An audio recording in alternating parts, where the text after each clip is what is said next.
Startup Nation, this is Dr. Carol. I'm just here, wanted to give you guys some helpful tips and things to remember as we move and navigate through this unprecedented health pandemic. The first thing you guys want to remember is please wash your hands thoroughly and frequently. Wash your hands for at least 20 seconds under warm water with soap. If you do not have access to a sink with warm water and soap, please use hand sanitizer that contains at least 60% alcohol. The next thing you want to do is please avoid large crowds and social gatherings. As young people, our immune systems are typically healthier, and so we can be asymptomatic, which basically means that we can carry the virus if we come in contact with it, and our immune system will recover. But we also pose the risk of spreading it to those who are immunocompromised or who have chronic health conditions and our older people. So please avoid large crowds if you can. The next thing I would say is use respiratory hygiene. If you have to sneeze, if you have to cough, please cover your mouth in your sleeve, not with your hands. Please avoid touching your hands and face after you've done this as well. And please, again, wash your hands. And lastly, if you feel sick, if you have any of these symptoms, which is high fever, initially a dry cough or fatigue, please seek medical help early. If you've been exposed to someone who might have had the virus or been in contact, please stay at home to avoid spreading the virus to anyone else. Again, this is something serious, so we don't want to take it lightly. But those are just some helpful tips and reminders for you guys as we navigate through this pandemic. I hope you guys have a great day and stay safe.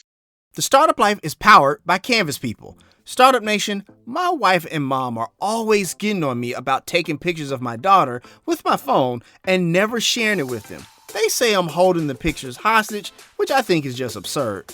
But if I'm being honest, Startup Nation, I just forget all about those pictures. Also, with my busy schedule as an entrepreneur, the month of May always creeps up on me. And if I forget Mother's Day, trust me, I'm going to have bigger problems on my hands. But this year I won't have that problem. That's because my friends at Canvas People have my back. CanvasPeople.com is where you can upload your photos from your phone and print them on canvases. Their site is easy to use and shipping is quick. They also have other items you can put your phone photos on, such as a nice custom tabletop to go in the office of your business, and even NFL themed ones to support your favorite team. Trust me, Startup Nation, you're gonna love Canvas People, and I have a special code that you can use to get an 11x14 Canvas People print for free. That's right, Startup Nation, free. This is a $76.99 value. All you have to do is pay for shipping and handling. Get your own 11x14 Canvas People print for free. Just visit canvaspeople.com, upload your photo, and enter this special promo code STARTUP. This is a special limited offer for today's listeners. So go to canvaspeople.com today and use the code STARTUP for your free print. So if you're ready to win Mother's Day or any other special occasion, remember my friends at canvaspeople.com, where you can get a photo of your favorite people on great canvases.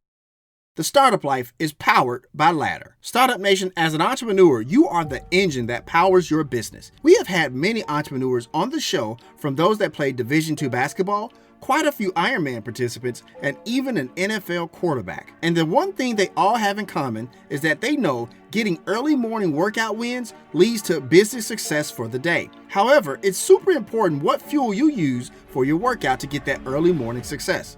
And that's where Ladder comes in. Ladder is a sports nutrition company founded by LeBron James and Arnold Schwarzenegger. Unlike other supplements, every batch is tested by a third party that is trusted by all major professional sports organizations, including the NBA, NFL, MLB, and more, to verify the highest standards for quality, but more importantly, safety. Ladder's goal is to help you unlock your best in any situation. Right now, that means access to special offers and expert advice from their community. Personally, I like superfood greens. Not only does it include the most essential nutrients that are hard to get in your diet, like magnesium, zinc, B vitamins, and vitamin D, they also included the Rodelio root, which helps keep you healthier when stress is high, but also it helps support immunity according to many studies. Use code BETTEREVERYDAY for 30% off everything site-wide at ladder.sport. That's BETTEREVERYDAY for 30% off at ladder.sport. So maybe you're not trying to be a 4-time league MVP or a 7-time Mr. Olympia, but you still need the tools to elevate your health that elevates your business. So go with Ladder and prepare to get better every day. It's time to be about that life, the startup life.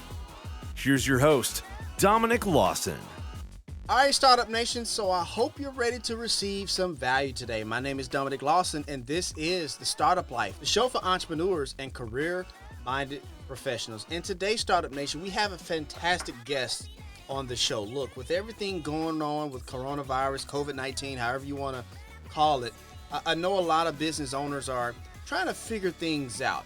And one thing we always say here on The Startup Life, that when there's a downturn, that means there's opportunity. There's opportunities to find markets. There's even opportunities to do professional development to make yourself even better as a leader of your organization, which is why we have the perfect guest for you today on the show. He is a leadership and development coach and executive coach at Unity Group. He's an opinion columnist at CEO World Magazine, and he's also the author of CEO Mastery Journey, 7 breakthrough practices that propel successful leaders to greatness. He is Sudhir Chatalavada. How's it going, Sudhir? Doing great, Dominic. Thank you. Great to be on the show. All righty. Are you ready to pour some knowledge into Startup Nation today? It will be a pleasure. I'm looking forward to sharing it with your viewers and listeners. Sounds good. Sounds good. So let's hop right into it, Sudhir. So just kind of share with us your origin story, your background, and how you got to this point in your career today. Great question. Thank you. I grew up, Dominic, in India. Okay. I came over 30 years ago to the U.S. When I was 22. To get my master's degree in engineering. So my early life was in India. And ever since I remember myself, I have to say I've always been fascinated by human nature, human psychology, what inspires people and how do leaders manage to inspire so many people to follow them towards a great cause. So ever since I've known myself, that's been my interest. Thank you for sharing that. And so just kind of talk about yourself, as a kid growing up. How were you as a student? Were you a good student? Were you an okay student? Did you get in a little trouble from time to time as a kid? Kind of share with me a little bit about that. Yeah, I have to say I was a pretty good student. Okay. I was very driven, as I said. And my goal in life, Dominic, even at a very young age, is how do you get the most of your life? That seemed to be my passion. So you go to school, so at least till about 12th grade, I was very much into learning and knowledge, etc. Gotcha. And I used the free time I want to develop myself as a whole person, so heavily into sports. Okay. And later on in teenage years, learned more about communication and speaking and debating. But my early life was primarily focused on sports, education, and building a well-rounded life. I was fortunate to have a good family and good social circle around me. I hear that. So all this was possible with very little effort. For sure. What sport did you play, Sudhir? Cricket was an Indian sport. I don't know if you're familiar with that, similar to baseball. A little bit. I actually, I'm a big fan of Hindi films. And so you are. I see cricket played in a few films from time to time. So while I don't know any strategy or any rules, I do see it from time to time in like Hindi films and stuff like that. So I'm somewhat familiar with it. My favorite sport, though, is tennis. Okay. So growing up, I used to play cricket, ping pong, tennis, badminton, and other Asian sport. I was also into track initially, 100 meters, 200 meters, long jump, and high jump. But in my mid to late teens, I got serious into tennis. So when I got here at 22, I pursued that for quite a few years. Okay. And at one time, I was hoping to get serious into tennis. Maybe with the right training, I could have probably gone into the pro circuit, but didn't pursue that. But very much into tennis. I hear that. In Startup Nation, he actually mentions Boris Becker in one of his stories in the book, and we'll get to that a little later for sure. Yes. I wanted to ask you this here because, as you know, we're kind of dealing with world pandemic and stuff like that, and I want to share with Startup Nation some of the ways that some of our guests are adjusting to our new normal. So, and you talked about it a little bit off air, but kind of share with Startup Nation, what are you seeing out there? What's your new normal right there? When you're talking to clients and stuff like that, I know you have a client later on today. When you're talking to clients, what are they telling you? What are they seeking from you as an executive coach, as a leadership coach? Firstly, I have to say, Dominic, obviously we're in unprecedented, uncertain times. Right. But clearly there is a silver lining. not just me, but some of my best clients, see a great opportunity in this also. There's a quote which says, never let a serious crisis go to waste. And I think this is a crisis for us, where we can really take advantage of the situation and really pursue what's more important in life. I think in the past few years, we got quite caught up, in our careers and growth, all of which is good. But when you lose the balance, even the growth and career can get affected. So there is that sensitivity and openness to many of the clients and businesses that I talk about. We spend so much time in business and careers, at least half our waking time. Wouldn't it be nice to make it more meaningful? Right. Why compartmentalize our life? Many people, what they do, Dominic, is, you spend 8 to 10 hours at work, primarily focused on using your mind and intellect, making a living and growth. And then, how about the other facets of our life, which are equally important? Emotion, how do you express your emotions with friends and families? And also spirit, what's most important in life? What's the purpose? How do you contribute? How do you serve? So by compartmentalizing our life, it gets so busy and so hectic.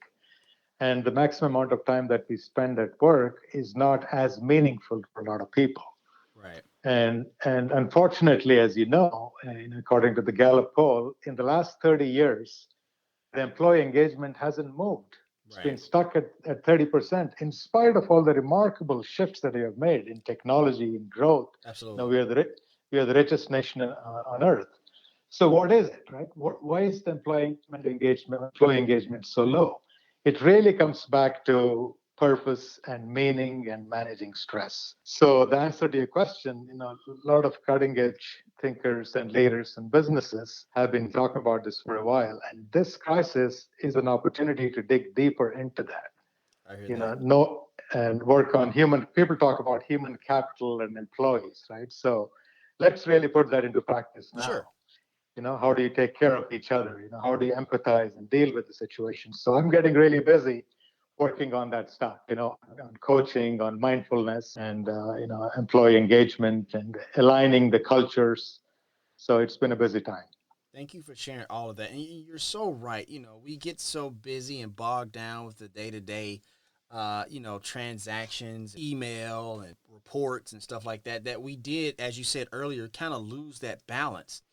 Which is so important in our life, but also in work as well, And so I imagine, like you said, you're going to dig deep with your clients and stuff like that. But let's dig deep into your book, if we could, Sud, here. Once again, Absolutely. Startup Nation, the book is CEO Mastery Journey, 7 breakthrough practices that propel successful leaders to greatness. So, Sud, here, let me ask you this before we kind of dive into the book.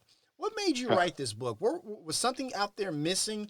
What kind of prompted this book? Great question. As I said, I've been thinking about leadership, living life to the fullest. Now, these were my 2 existential questions, for over 30 years, Dominic.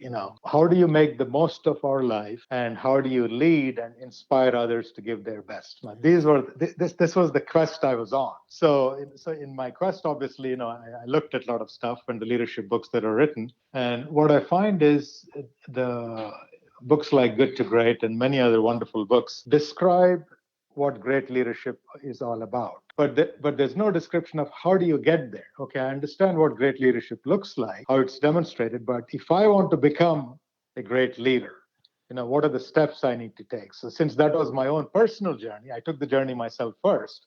And once I discovered the steps, I said, okay, now I want to share this with people because there's a lot of hunger and desire, as you know, Dominic. I think everybody has that question fundamentally within themselves.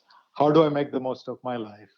How do I inspire others, myself first, and others to give their best? Thank you for sharing that. I want to ask a quick follow-up because you talked about in order to kind of teach or share that journey, you went through the journey yourself.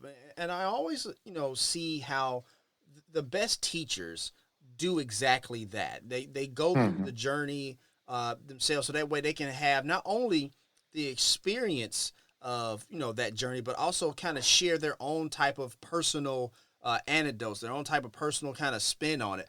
Why is that important for leaders to kind of literally walk the walk before they talk the talk? It's fundamental. I think it's one of the most important requirements. Many of us, with education and background, we can articulate and speak it, but unless you follow through, which is the toughest thing to do, Right. especially in the area of mastery and leadership, having the courage to be open and having the courage to be vulnerable, having the courage to be empathetic and grateful. Those are tough. So it's easy to say that, but Absolutely. unless you have lived that yourselves, it comes across, Dominic. Your body language and the way you see it, people can see through that.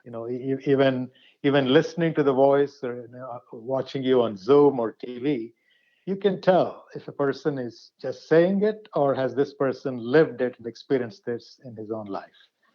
And once you experience that, then it becomes more authentic. You connect with people at a deeper level. You can understand what one is going through.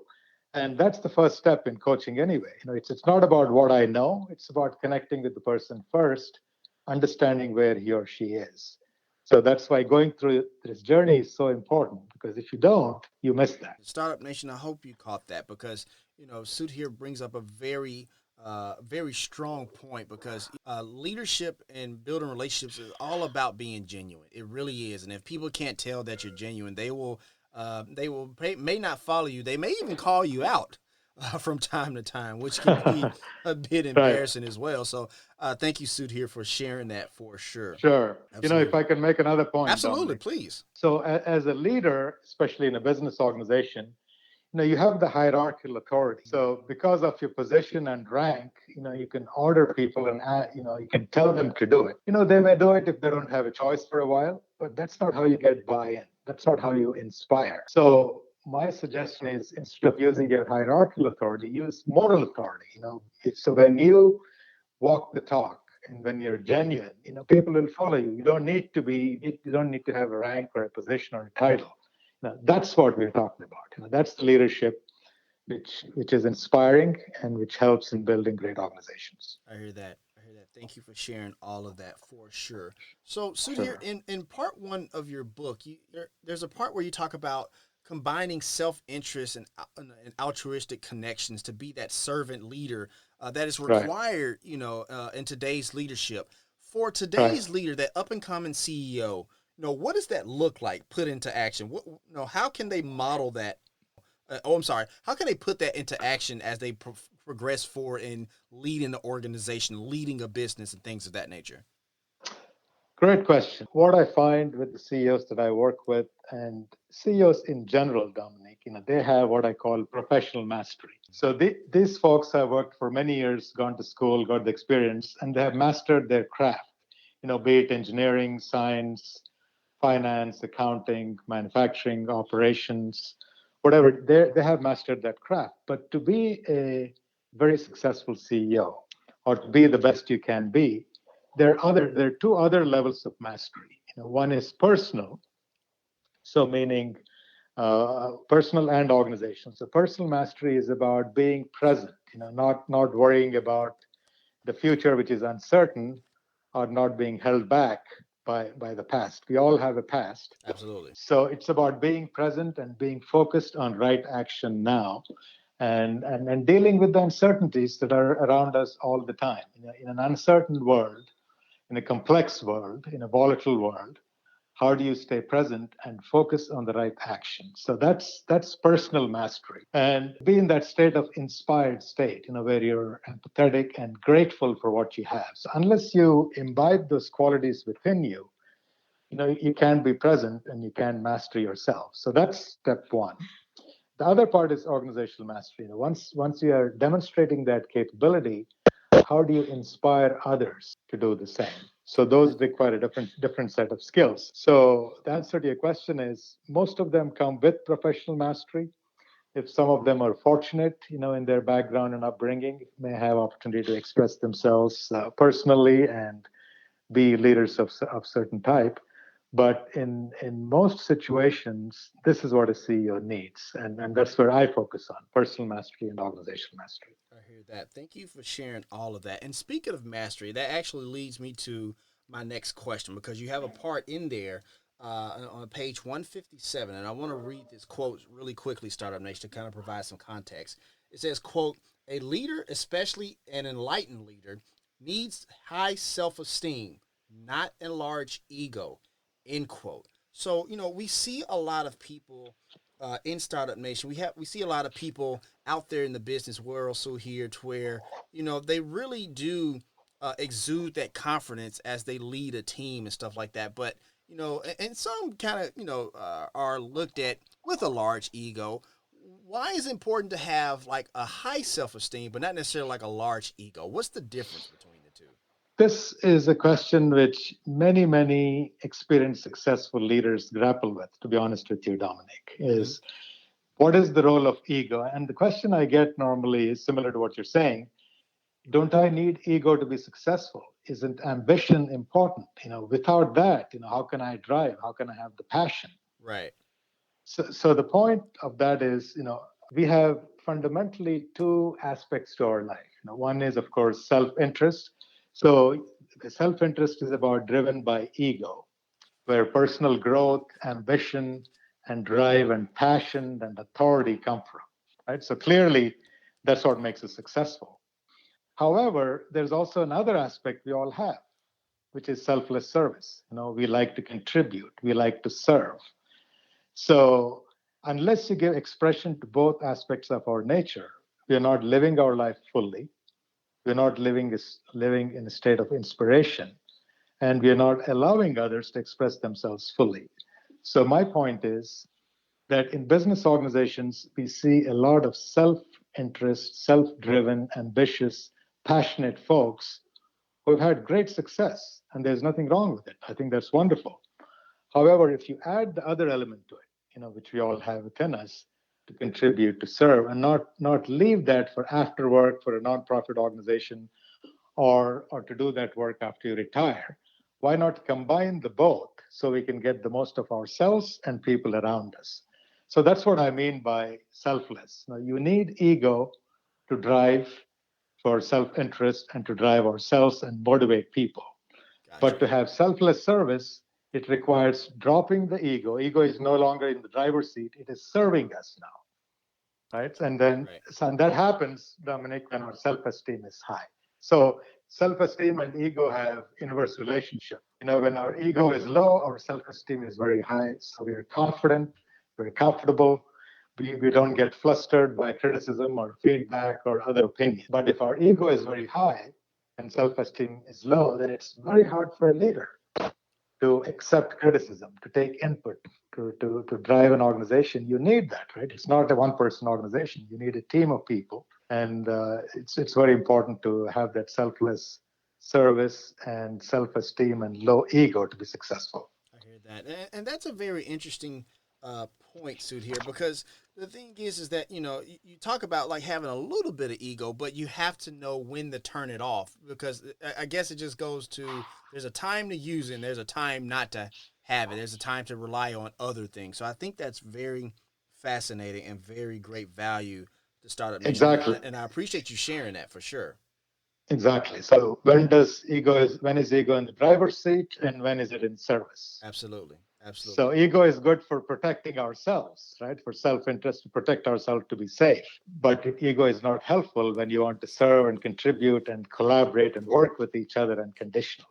I hear that. And it also kind of reminds me back to what you were saying earlier, kind of, finding that balance for sure. So I definitely appreciate that. Last point I want to kind of highlight in the book, you talk about success and greatness. And I want to read this really quickly, so just bear with me, Startup Nation. It says, quote, "To many in business, success is focused on material and intellectual dimensions. This means the company meets its financial targets of revenue growth and profitability, and individuals are reasonably compensated while being offered work that is intellectually stimulating.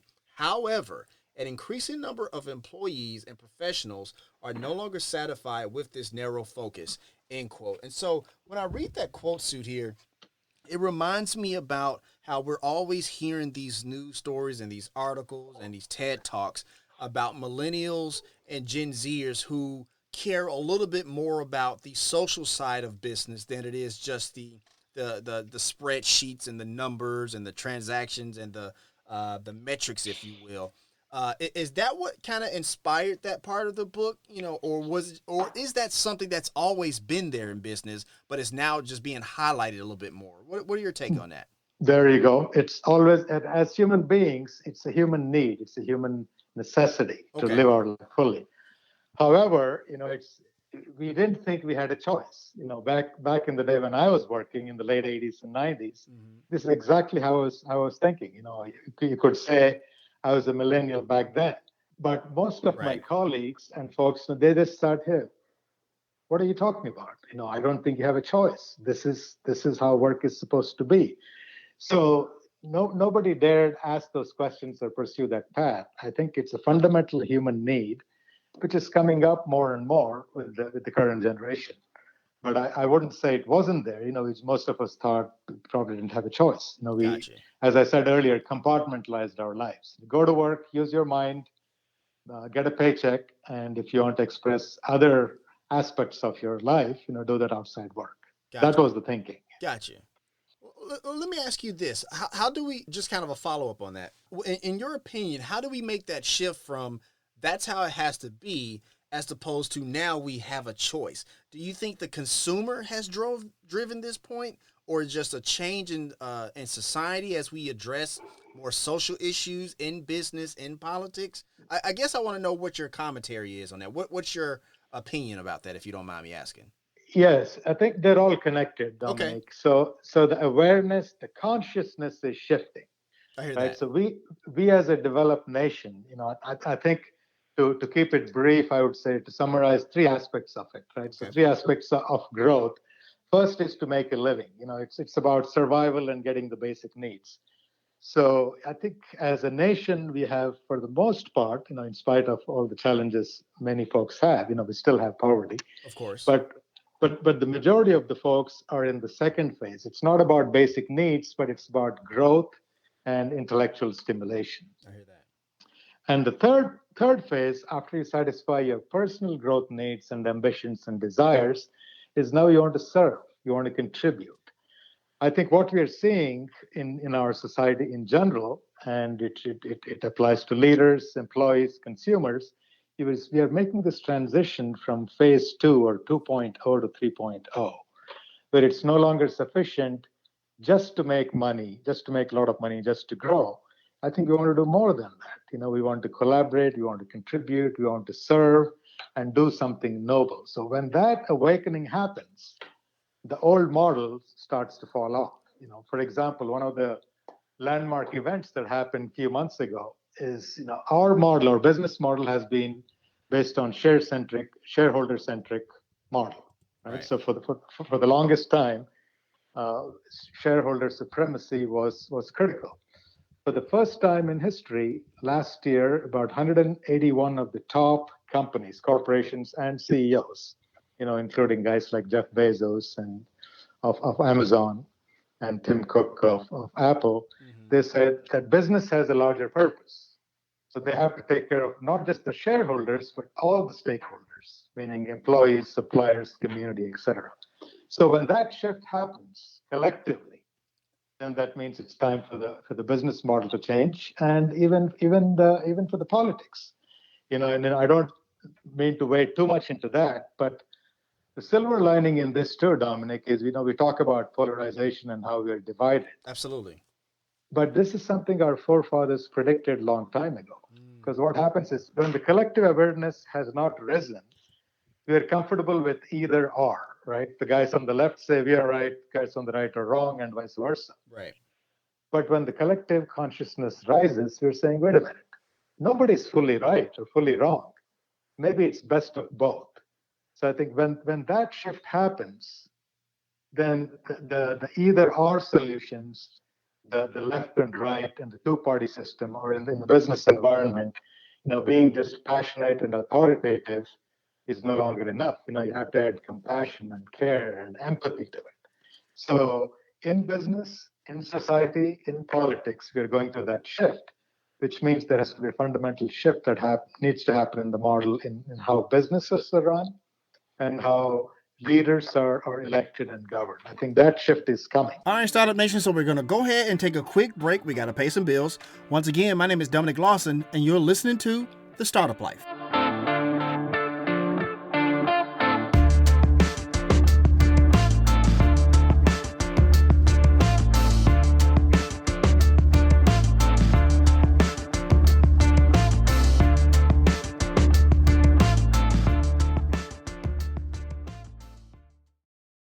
The Startup Life is powered by Ladder. Startup Nation, as an entrepreneur, you are the engine that powers your business. We have had many entrepreneurs on the show, from those that played Division II basketball, quite a few Ironman participants, and even an NFL quarterback. And the one thing they all have in common is that they know getting early morning workout wins leads to business success for the day. However, it's super important what fuel you use for your workout to get that early morning success. And that's where Ladder comes in. Ladder is a sports nutrition company founded by LeBron James and Arnold Schwarzenegger. Unlike other supplements, every batch is tested by a third party that is trusted by all major professional sports organizations, including the NBA, NFL, MLB, and more, to verify the highest standards for quality, but more importantly, safety. Ladder's goal is to help you unlock your best in any situation. Right now, that means access to special offers and expert advice from their community. Personally, I like superfood greens. Not only does it include the most essential nutrients that are hard to get in your diet, like magnesium, zinc, B vitamins, and vitamin D, they also included the Rodelio root, which helps keep you healthier when stress is high, but also it helps support immunity according to many studies. Use code BETTEREVERYDAY for 30% off everything site-wide at ladder.sport. That's BETTEREVERYDAY for 30% off at ladder.sport. So maybe you're not trying to be a 4-time league MVP or a 7-time Mr. Olympia, but you still need the tools to elevate your health that elevates your business. So go with Ladder and prepare to get better every day. Tresta powers this episode of The Startup Life. Okay, Startup Nation, I want to talk to you about our sponsor, Tresta. Tresta is an app for iPhone and Android that lets you do business calling and texting from anywhere. I know so many entrepreneurs that are still using their personal phone number for business calls. It can get complicated drawing the line between your personal and professional life. Startup Nation, this is the best business phone app out there. Whether you just need a business phone number or if your team is ready for a complete business phone system, Tresta is totally flexible and can grow with your business.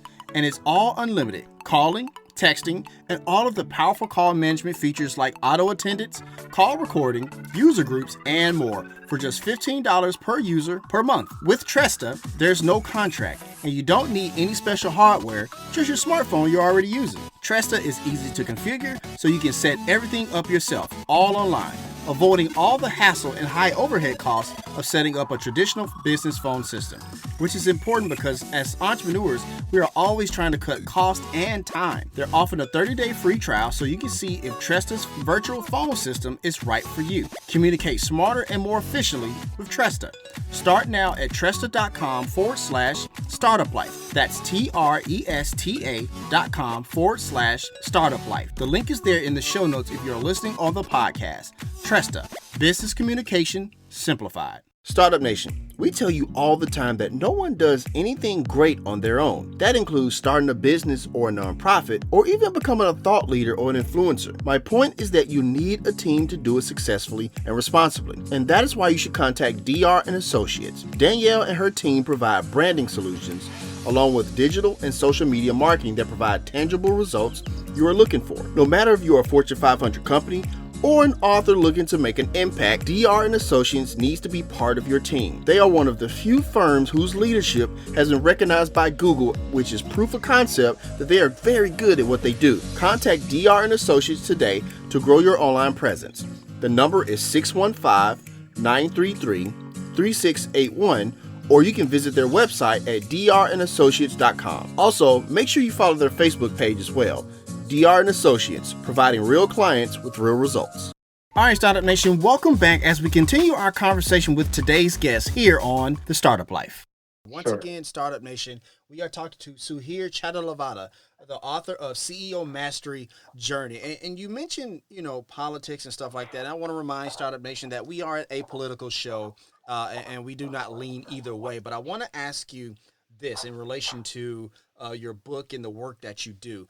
because you live there in California, and we saw news reports from the Seattle Times and New York Times about how the governor there, Gavin Newsom, has declared, the state of California as a nation state, if you will, and that they were just kind of look inward to kind of fix the problems due to COVID-19 and stuff like that.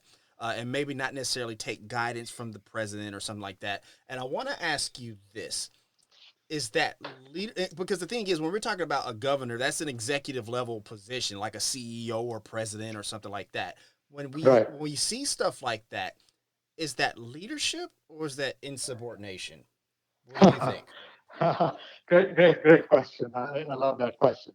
For me, the leadership that we're talking about, the greatness and the 3-point leadership I mentioned, Sure. it is about collaboration and working together. And when common sense prevails, I hear that. there are things we can agree on and work together. So in a situation like this, the common sense stuff to do is find that balance between we as a nation have to keep the economy growing, of course, but we also have a right to protect our citizens and to be safe and be healthy. Absolutely. Right. So finding that right balance is not easy, as you know. Right. And I think even the best minds might not fully agree with it. So the idea is having that debate, having that discussion without taking it personally. One thing I say is it's not about being right, but it's about finding the right solution. And when we do that, in business organizations and in politics, the right solutions emerge. I think we're in that phase right now, Dominic, is what is the right thing to do? Is there a healthy disagreement? If there is a disagreement, I would say it more as a healthy disagreement because both mean well, right? So you can't question the intention. In this case, let's say the governor of California or the president of America. They both are wanting to do the right thing. I 100% agree with that. So the methods and processes may be different. And I think that's where we need to have patience and tolerance and skill, I have to say that, the self-esteem and low ego to work together and find the right solution. And I am hoping that, with time, that's what will prevail. We'll have this cooperation among governors, among states, and so we pick the best of each. And, so states can be, to me, it's about being interdependent. Independence is not ideal. There's a stage, I think Stephen Covey used to say, you move from dependence to independent to interdependence. The superior state is independence. So my answer would be to your question, we have to be interdependent. You can have autonomy as a state to do the right thing, but also be connected with the whole. I hear that. Thank you for sharing all of that for sure. And one of the things I definitely pick up from that startup nation is healthy disagreement. With this country, this world, mind you, could use a lot more of healthy disagreements. So thank you for sharing that.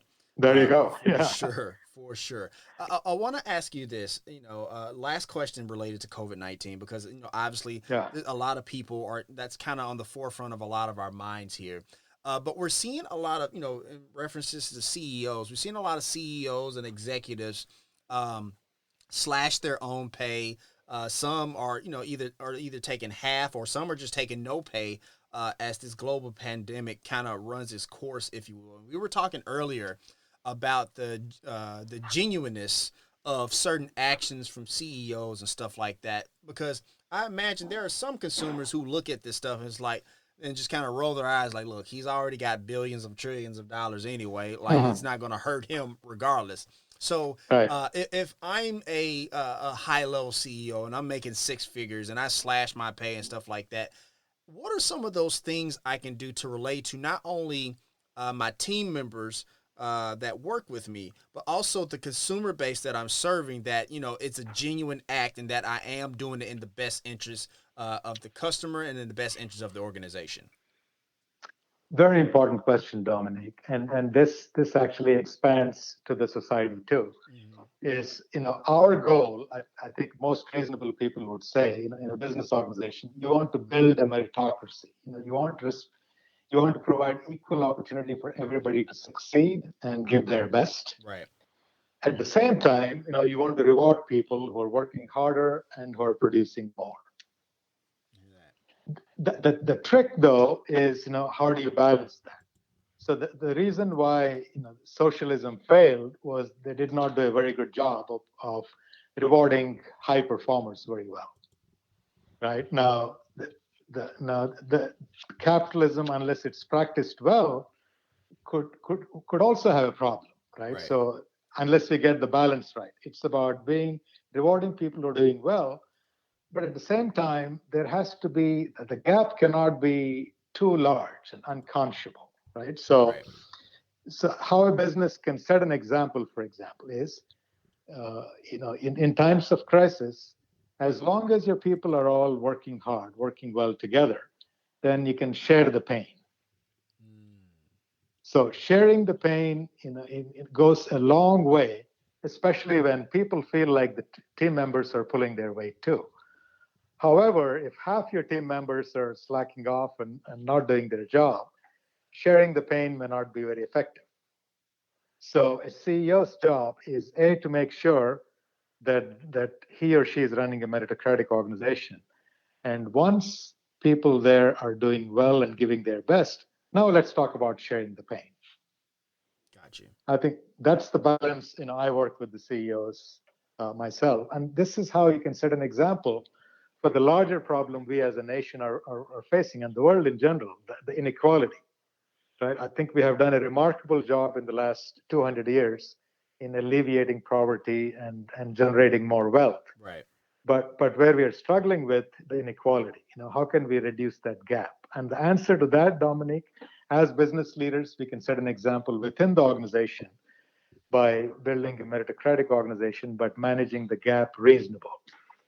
Some leaders like John Mackey of Whole Foods, they have something called a 20-to-1 ratio. The highest compensation within the organization is not more than 20 times the median compensation. Gotcha. Now that seems like a reasonable model. Mm-hmm. You want to reward people who do well, right? Who work hard and who add value. Nobody grudges that. But if the gap is millions of times, I think that's when the issues and the challenges come within the organization in terms of employee engagement and within societies in terms of not being satisfied with the government and unrest, social unrest. Gotcha. Thank you for sharing all of that for sure. So Startup Nation, if you ever want to connect with Sudhir, go to his website, sudhirchatalevada.com. We have a link there in the show notes for easy access if you're listening to the replay on the podcast. All types of great content and resources there for you, Startup Nation, to kind of check out, to kind of start your path to that C-suite if you're working the 9-to-5, the traditional 9-to-5, if you will. So Sudhir, I want to ask you this, just kind of share with Startup Nation some of the value that you have, on your website, from where they can purchase your book. That's also in the show notes, Startup Nation, to kind of purchase the book, to contact you, to even your blogs. Just kind of share a little bit about your website and the resources there for Startup Nation to kind of take advantage of.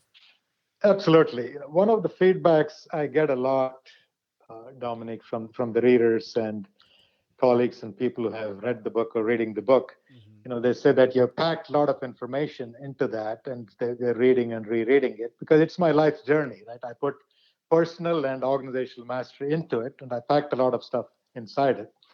So what I'm doing now with the website and others, how do I give bite-sized information, which is valuable? I have articles there. For example, the shift from shareholder-centric to stakeholder-centric model. Right. What is personal mastery? What's organizational mastery? How do you inspire? How do you resolve conflicts? How do you communicate authentically?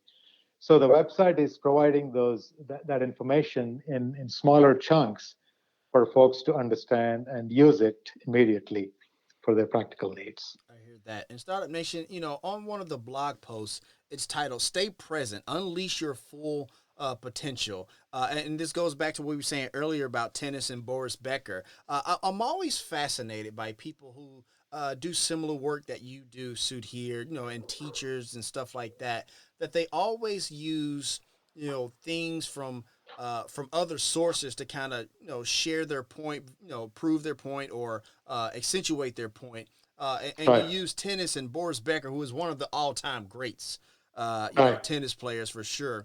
Kind of talk about, stay present and unleash your full potential, and what you was trying to get at when you was using the example with Boris Becker. It's so staying present is what we as human we all desire that, right? So when Right. you're present and you're not bothered by the thoughts of past and future, there is a certain amount of not just the focus and productivity and engagement.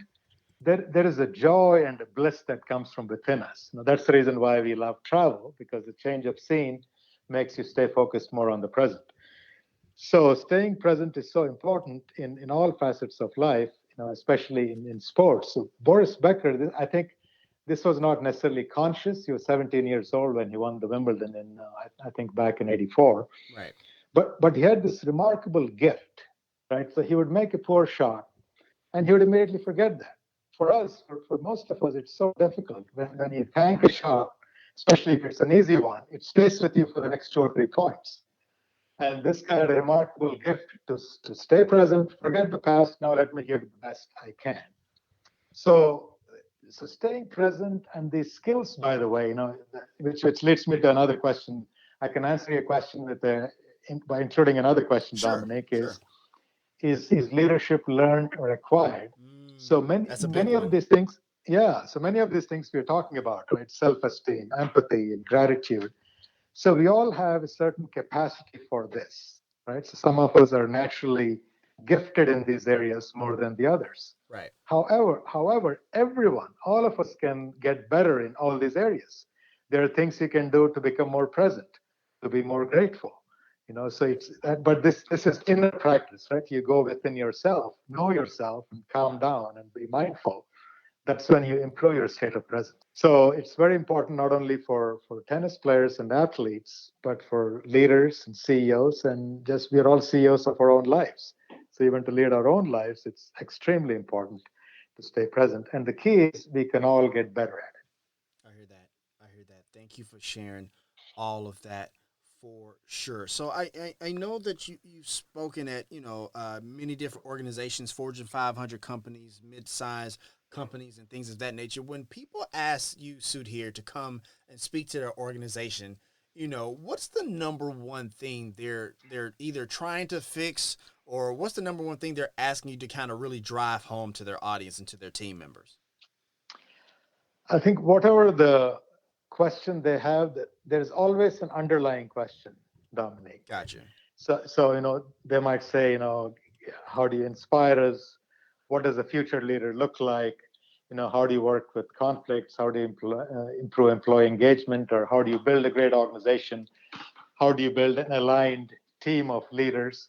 There may be multiple topics, but the underlying theme is always the same. Gotcha. Right?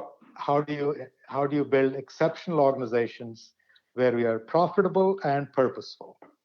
Right? I think in the past we thought business was all about making profit. Now we are recognizing that it's not just about profit, it's about purpose. And the more purposeful you are, the more profitable you can become. So it's a cycle, right? It's a mutually reinforcing cycle. So the fundamental question I think they all have is, how do we make it purposeful and how do we make it profitable? In fact, there's a very interesting study conducted by Ernst & Young and Oxford University, which said 87% of the top business leaders today believe that business has a larger purpose, but only 37% know how to get there. So most of my work, my speaking engagements and consulting is about that, helping them convert their intent to build a purposeful and profitable organization into impactful action. So which means that fundamentally the model that we're using to evaluate, to communicate, to make decisions, to strategize, the model has to shift from me-centric, egocentric, self-centered model to selfless, egoless, empathetic, purposeful way of doing things. It's exactly the same things. What we do doesn't change, but how we do changes.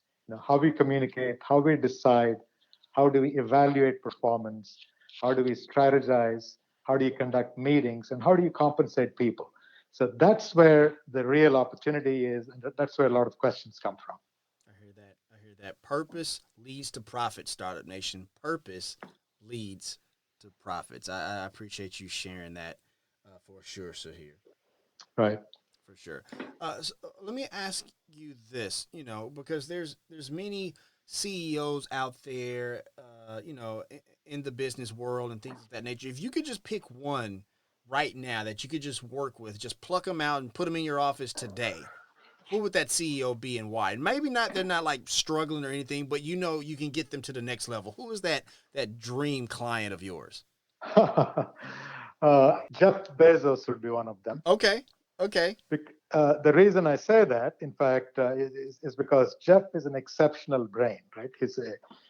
He has a service, he has a model which is pioneering, and the business and the company is doing exceptionally well.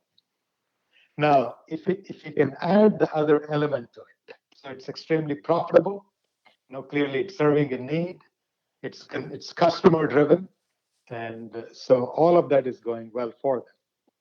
Now, how wonderful would it be that you set an example as a conscious leader, as a conscious business organization, and shift from a shareholder-centric model to a stakeholder-centric model? Not only are your customers loving you, not only are your shareholders loving you, how about the employees and the other stakeholders?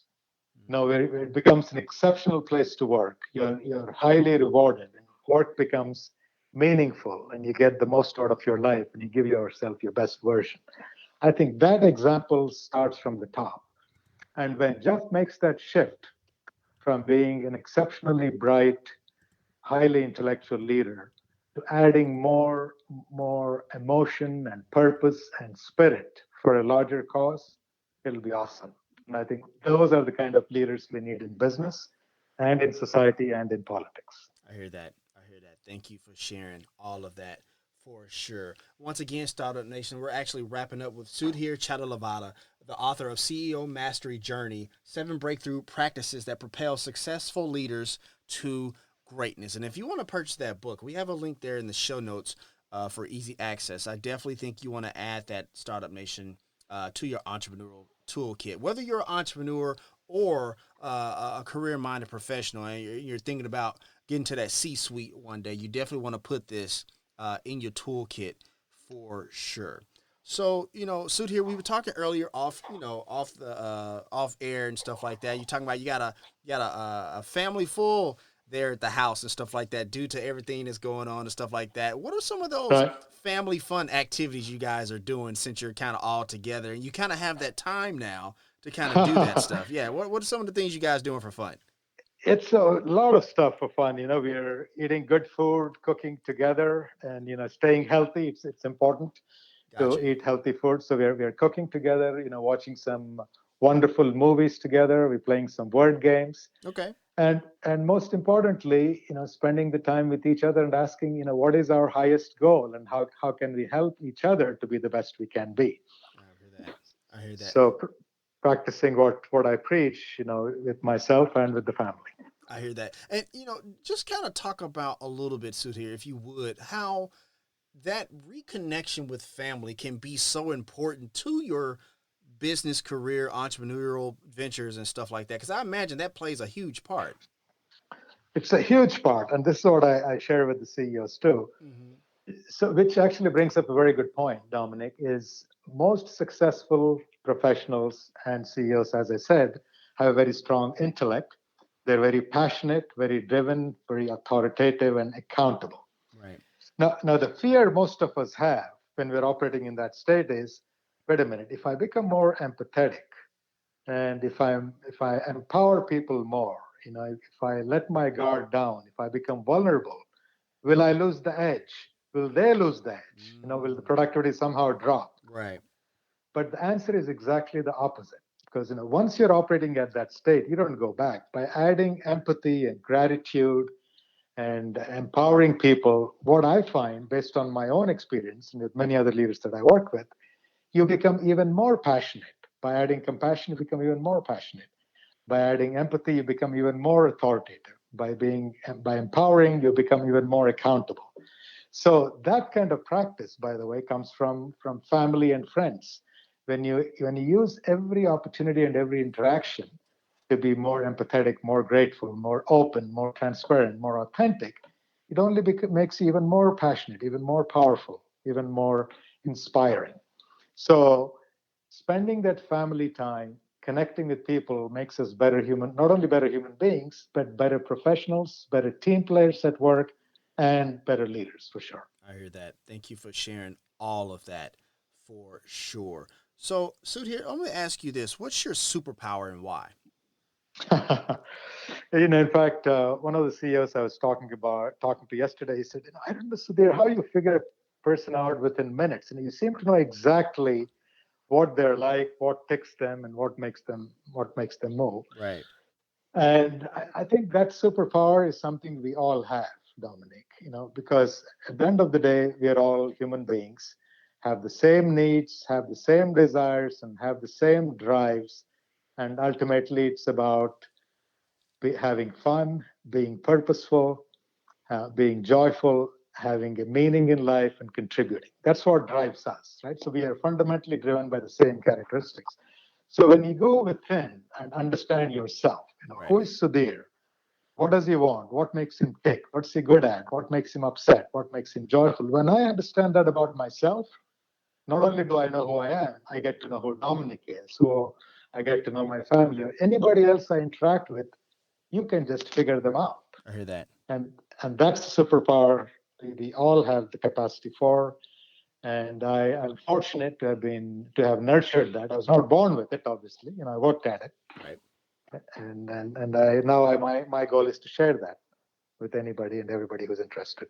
I hear that. Thank you for sharing all of that for sure. And before I ask the last question, Sudhir, I just want to say thank you so much for coming on the Startup Life. You gave amazing value, you gave amazing content that we can all chew on as soon as this episode ends, and definitely put in our entrepreneurial toolkit. And once again, Startup Nation, the book is CEO Mastery Journey, 7 breakthrough practices that propel successful leaders to greatness. We have a link there in the show notes for easy access if you're listening to the podcast. Also, sudhirchhatalavala.com is there in the show notes for easy access as well. So, Sudhir, I'm actually going to turn the microphone over to you because there's an entrepreneur out there, there's a business leader out there who's feeling a little stuck. They're feeling a little, not really sure what the next move is, given everything that's going on. Kind of give them some words of encouragement to take us on out for today, if you would. Absolutely, Dominic. First, I want to say thank you for having me on the show. It's been an absolute pleasure. You asked the right questions and brought out the best out of me. So I appreciate the time and, loved sharing the value that I can offer to Startup Nation. So I would address your folks, Startup Nation folks, and say that this is the greatest time in recorded human history to be in business, to be a business leader. Because not only do you run a business to make a living, you can make a difference. You can contribute not only for yourself, for your employees, but be a role model for the society. Because this is the first time in human history that business leaders are the most powerful and most impactful. The power has shifted in the last 200 years from religious leaders to military to political to business. So it's a sacred responsibility that I would take it seriously and inspire yourselves and inspire others to do the same and set an example and be a role model. And a lot of these practices, by the way, it's about common sense, going within, doing what's right. What makes you a good human being will make you an exceptional business person, an exceptional business leader. So that's my message. So go out there, work hard, be successful, and inspire others to do the same and be a role model and set an example so we can deal with the larger social challenges like inequality and polarization. So that's the best way we can contribute and make a difference. Thank you so much for all of that. And that's going to wrap up this session of the Startup Life. Sudhir, once again, thank you so much for coming on the show. If you want to let us know what you think about our show, have an idea for a show topic, or would like to advertise on our show, send us a message on the Startup Life Podcast Facebook page. And while you are there, like and follow our page as well. It's a great way for us to engage with you, Startup Nation, and really grow our community. The link is there in the show notes. Subscribe to the show as it can be heard on Apple Podcasts, Google Play, Stitcher Radio, Spotify, or even on your Facebook timeline or any other platform you like to get your podcast. If you are listening on Apple Podcasts and you find our content valuable, please give us a 5-star rating, as it will help us climb the charts and help more people find our show. You can also listen to the show on the Startup Life Podcast new website. There you will find the all-new startup blog where I write on many topics that are interesting and helpful to you on your path to entrepreneurship. And hey, if you have an idea, be about that life, the startup life.